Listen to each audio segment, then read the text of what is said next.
Bienvenue dans TRF Chronique, épisode 92. Aujourd'hui, on va décortiquer une scène assez explosive qui a secoué l'Assemblée nationale. Au cœur de la tempête, il y a quoi? Une seule petite phrase. Quelques mots qui ont suffi à mettre le feu aux poudres.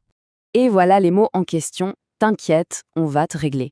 Une phrase comme ça, lâchée en pleine commission parlementaire, et qui a instantanément déclenché une vraie tempête au Palais Bourbon.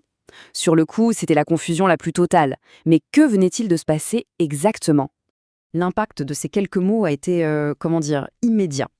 La phrase, captée par les micros, a stoppé net les travaux. La séance est suspendue. Et paf, une controverse politique majeure éclate. Alors on va examiner cette affaire ensemble pour essayer de comprendre la mécanique de cette explosion. Pour tout comprendre, il faut qu'on plante le décor. On est dans la commission d'enquête sur l'audiovisuel public. Un lieu qui, il faut le dire, était déjà sous haute tension. C'est pendant l'audition de la société Media One que le député et rapporteur Charles Laloncle entend cette phrase, celle qui va tout faire basculer.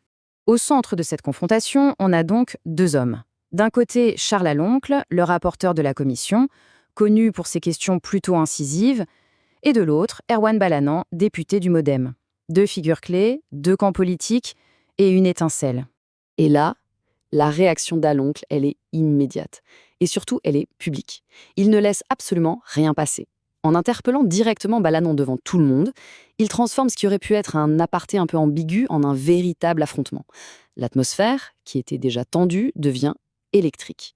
Face à cette escalade, la réponse de l'institution, elle, ne se fait pas attendre. Le président de la commission, Jérémy Patrielletus, prend tout de suite la mesure de la situation.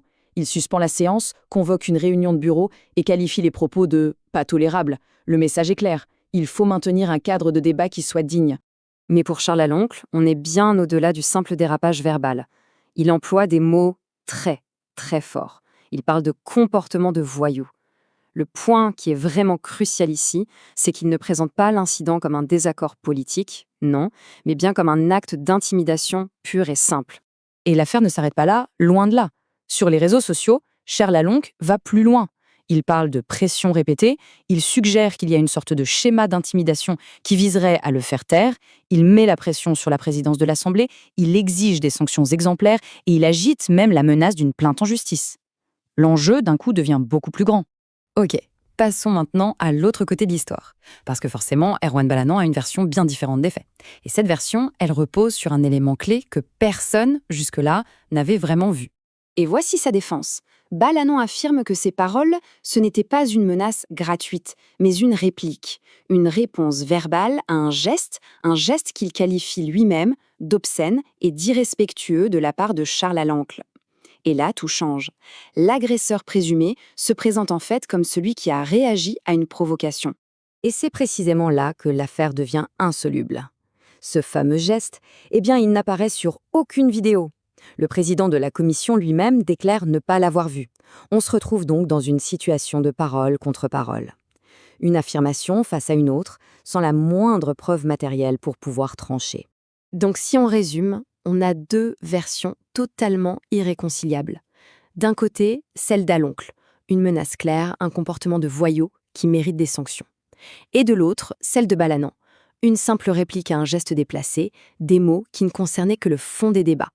Deux récits complètement opposés pour un seul et même incident. La question centrale, elle est donc posée. Est-ce qu'on assiste à une véritable menace, une tentative d'intimidation inacceptable au sein même du Parlement, ou alors, est-ce que c'est un énorme malentendu, une escalade qui serait née d'un geste mal interprété et de mots sortis de leur contexte? Maintenant, essayons de dézoomer un peu, parce que cet affrontement, ce n'est pas un éclair dans un ciel serein. Pas du tout. Il s'inscrit dans un contexte bien plus large, un contexte de tension au sein même de cette commission d'enquête. Oui, il faut savoir qu'avant même cet incident, la commission était déjà une vraie poudrière. Il y a eu les polémiques sur les contrats de France Télévisions, les révélations sur le salaire de Nagui, des échanges très vifs entre les députés et les personnes auditionnées. Bref, l'ambiance était électrique depuis des semaines.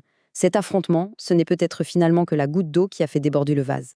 Et certains observateurs extérieurs, eux, pointent des responsabilités encore plus larges. L'ancien magistrat Georges Fenech, par exemple, estime que la présidente de l'Assemblée nationale, Yaël Braun-Pivet, aurait elle-même contribué à ce climat. C'est une perspective intéressante qui élargit le débat au-delà de la simple commission, à la gestion de l'hémicycle tout entier. Et tout ça, ça nous amène à la question finale. Cet incident entre deux députés, est-ce que c'est juste un simple dérapage, un coup de sang isolé dans une commission surchauffée? Ou est-ce qu'il faut y voir le symptôme d'un mal bien plus profond, le signe d'une dégradation du débat public et d'une démocratie qui serait de plus en plus sous tension? La question, elle, reste ouverte.